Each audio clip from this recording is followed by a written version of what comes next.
Scorn is a first-person survival horror game developed by Ebb Software. The game is heavily inspired by the works of visual artists H.R. Geiger and Bekensky. From the very beginning of the game, it feels like you are traversing the inside of the crash ship in the first Alien film. The visuals of the game are excellent, and the interiors of the game look very biomechanical, and it feels like you are navigating through a living machine. This game reminded me of other games I've played, like The Medium and Lust from Beyond, both of which have the main character in an alternative and twisted dimension.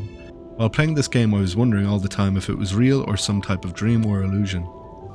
The game has no dialogue and very limited user interface, so for the first hour or so of the game, you are more or less slightly confused as you wander through the linear levels trying to understand what you are supposed to do. The environment and the sounds are the best part of this game. Everything looks so disgustingly visceral and realistic. Adding to that is the sound. From the constant machine-like hum in the background to the horrifying shuffling of patrolling creatures. There's always sound in this game.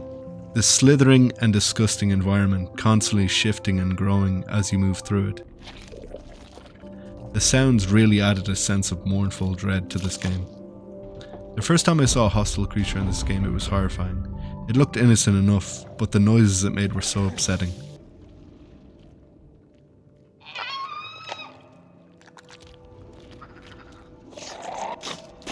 The first enemy you meet in the game looks and sounds like the creature out of that Splice movie. A big-headed, clumsy thing, so otherworldly looking and completely creepy. But after a few encounters, slightly punctuated with new and bigger enemy types, it became less terrifying as you progress swiftly through the game's story. The rest of this contains spoilers, viewer discretion is advised. The story is completely left up to interpretation. Whether you are the protagonist or the antagonist is unclear.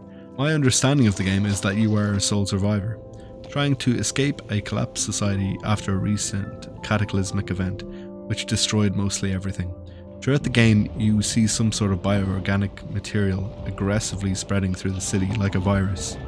And very early in the game, you are attacked by a parasitic life form, which is slowly killing you as the game progresses.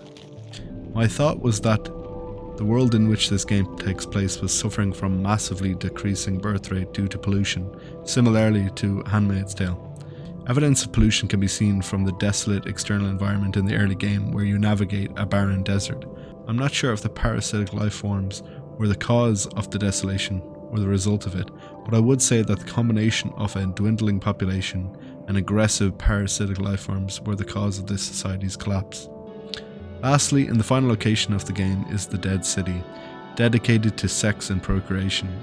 It appears that the previous inhabitants worshipped and deified sex acts and the creation of life.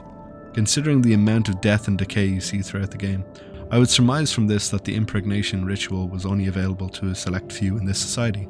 The fact that you had to solve so many puzzles and are essentially climbing from the bottom of this game to the final high location is proof of this. This society valued eugenics prior to its collapse, and would only permit worthy individuals to procreate as artificial procreation was the only available method. The game ends with our character's death, only moments away from escaping this nightmarish realm.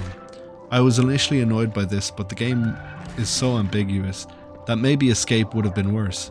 The game dances very well between life and death. With most organic life, death is necessary for new life to spring forth. This ambiguity is the point of this game, I think.